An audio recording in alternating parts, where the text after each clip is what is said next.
The Capital One Venture X is taking away benefits, making travel credits worse, and just overall going downhill. Plus, it's really confusing and hard to get approved for this card, and I know this firsthand because my wife Lucia got denied for the Venture X just a couple months ago. So in this video, I'm going to discuss some reasons for why you might want to actually avoid the Capital One Venture X, and I'll discuss 3 better credit card alternatives that you should consider getting instead. Alright, so the first reason that you might want to avoid the Capital One Venture X is because it's hard to get approved for that card in the first place. Capital One is notorious for being super sensitive to credit inquiries, which makes it really difficult for anyone who's deeper in the credit card game and so has a decent amount of credit accounts open and maybe a decent amount of inquiries on their credit report to actually get approved for the Venture X in the first place. I unfortunately experienced this firsthand back in January because both Lucia and I have 10 cards each, but we wanted to pick up the Capital One Venture X, and of course, Lucia ended up getting denied for that card. There are plenty of data points to support this, so people with higher credit scores that have been in the credit card game for a while and so maybe have a decent amount of credit accounts with some inquiries on their report getting denied for the Venture X just because of those inquiries. But even beyond how difficult it is to get approved for the Venture X in the first place, Capital One has been making a lot of negative changes to their credit card ecosystem, which begs the question on maybe we dodged a bullet by getting denied for the Venture X. But now let's get into some of the other reasons to avoid the Capital One Venture X. First, you are somewhat constrained by having to use Capital One's travel portal. Basically, the biggest benefit on the Capital One Venture X is that you're going to get a $300 annual travel credit. But unlike the travel credit on the Sapphire Reserve, for example, where it's really flexible and you can use it for a lot of different travel purchases, the travel credit on the Capital One Venture X is going to be a lot more restricted since you have to use it through the Capital One travel portal, which can come with some negatives like not retaining your hotel status. And in some cases, since you are booking travel with a third party instead of through the specific hotel or specific airline itself, if your plans were altered, so let's say your flight got canceled or you needed to make some modifications to your trip, well, those logistics can be a lot more difficult to handle. Additionally, to speak on some of those incremental negatives that Capital One has made to the Venture X recently, that $300 travel credit that I just talked about was devalued, so you used to get it as a statement credit, but now it's actually given to you in the form of a coupon code when you are actually booking that travel through the Capital One travel portal. The reason that this is a devaluation and basically what this means is that you'll just earn a little bit less on travel bookings, which for this specifically is not necessarily a huge deal, but again, it's those incremental negatives adding up over time. The next incremental negative is that Capital One cut lounge access for Venture and Spark Miles cardholders. Previously, Venture and Spark Miles cardholders got 2 complimentary lounge visits per year, and now Capital One is cutting lounge access for those people, which for the Venture X could actually be seen as a good thing to help with overcrowding. But again, this isn't necessarily about this one specific change, but more so about the incremental negatives that Capital One is doing. Because in reality, if they made this negative change to the lounge access on the Venture and Spark Miles cards, this brings up the question on whether Capital One is going to nerf lounge access benefits on the Venture X as well. Additionally, these small negative changes just keep on happening because Capital One just announced that they're going to be removing the Hertz President Circle status that you previously got for car rentals on the Venture X as well. Basically, Venture X cardholders will have the Hertz President Circle status benefit through the end of 2024, but then at the end of the year, you're no longer going to have that benefit, which maybe for some people doesn't really matter. But again, the whole point isn't necessarily the takeaway of this benefit, but just the overall incremental negatives that are continuing to happen with the Venture X. Ultimately, a lot of these negatives might seem pretty small and not like a huge deal to you, but I think the bigger problem is that we as credit card issuers now have some fear and anticipation on what Capital One is going to do next. They will probably keep the annual fee at $395, but again, it's always possible they could increase that as well. And even if they don't increase the annual fee, there are definitely some other negative changes that they could make, such as putting some added fees for authorized users, limiting lounge access, or putting a required spend on the bonus miles. To be fully transparent, I still think the Venture X is a great card,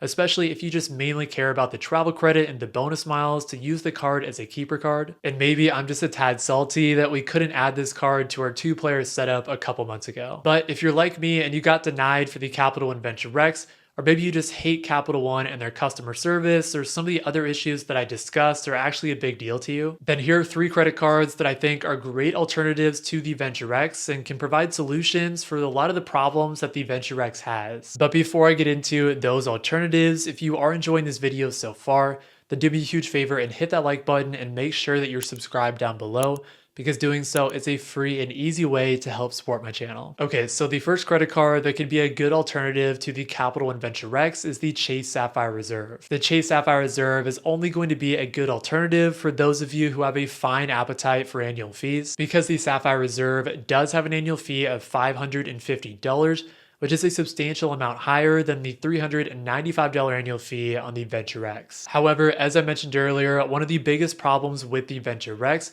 is that the $300 travel credit is a bit restrictive, since you do actually have to use the Capital One travel portal to book that travel. But the Chase Sapphire Reserve gives you a $300 travel credit that is pretty much the exact opposite, since it's arguably the most flexible travel credit that is out there, and it can be used for virtually any travel purchases and doesn't have to be used through a portal or anything like that. Similar to the Venture X, the Chase Sapphire Reserve is also going to give you strong travel-related point multipliers, since you'll get 10x back on hotels and car rentals that you book through the Chase travel portal, 5x back that you book on flights booked through the Chase travel portal, and then 3x back on general travel purchases that you make worldwide. However, not only does the Sapphire Reserve match the Venture X in terms of providing strong travel-related point multipliers, but another reason that the Chase Sapphire Reserve can be a great alternative to the Capital One Venture X is because the points that you're earning are going to be in the form of Chase points, not Capital One miles. This is important because Chase points are seen as one of the best, if not the best, points currency in the credit card game, with strong flexibility, since you'll have a high floor of being able to redeem your points at 1 cent per point for cashback, and significant upside since Chase's travel partners are significantly better than Capital One's, with high value travel partners like Hyatt and Aeroplan that can easily get you upwards of 2 cents per point in redemption value. Plus, the Sapphire Reserve can get you really consistent value if you prefer to redeem your points for travel,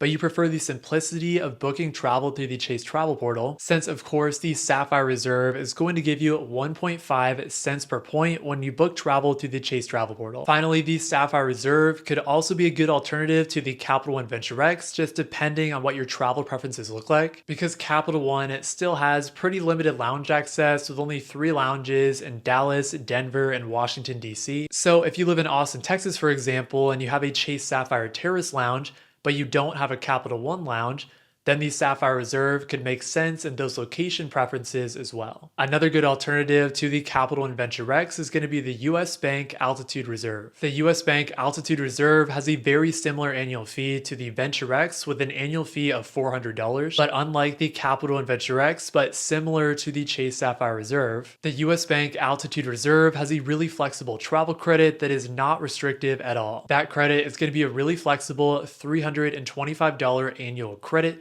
that can be used for any travel or dining purchases. Additionally, the point multipliers on the US Bank Altitude Reserve are pretty underrated and actually really good. And those point multipliers are to receive 5x back on prepaid hotels and car rentals booked directly through the US Bank travel portal, 3x back on travel and mobile wallet purchases, and then 1x back on everything else. However, what makes those point multipliers on the US Bank Altitude Reserve even better is going to be the elevated floor in terms of the value that you'll get from those points. Basically, you'll be able to use US Bank's real-time rewards, which can offset travel purchases that you are making, as well as booking travel through the US Bank travel portal to get a consistent 1.5 cents per point, which is a much higher floor than the 1 cent per point that you would get if you book travel through the Capital One travel portal. However, similar to Capital One, US Bank at times can be stingy and sensitive to credit inquiries, which can make it difficult to get approved for the US Bank Altitude Reserve in the first place. Plus, the US Bank Altitude Reserve is going to be best served for consistent value,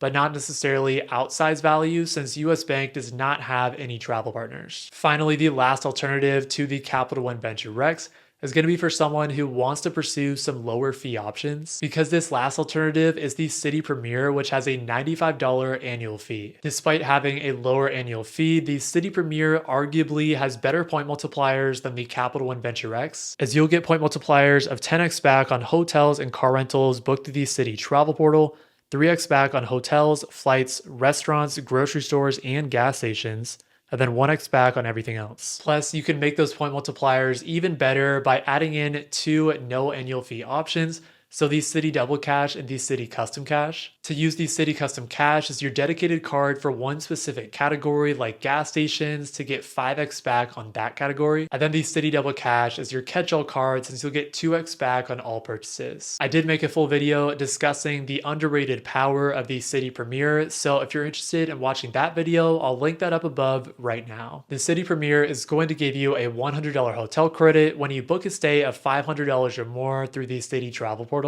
and the ability to transfer out all of your Citi thank you points to Citi's travel partners. But basically, the reason that I have the Citi Premier on this list is because it's going to be a much cheaper alternative to the Venture X that is still a travel card and still gets great point multipliers. Just like the Venture X and I guess the US Bank Altitude Reserve as well, the Citi Premier can be a bit difficult to get approved for since Citi is sensitive to credit inquiries as well, but Citi's customer service is at least going to be a lot better than Capital One. In conclusion, I still think the Venture X is a great card, but the negative trend of removing benefits is a bit worrisome. So maybe some of those changes were a bit off-putting, or maybe you wanted to get the Venture X, but you got denied like we did. Well, then these 3 credit cards can be great alternatives. However, even though the Chase Sapphire Reserve can be a great alternative to the Capital One Venture X, I'm actually going to be avoiding the Chase Sapphire Reserve in 2024. So if you want to see a full video breaking down why, then go watch this video next. Thank you all so much for watching this video, and I hope you all have a great rest of your day.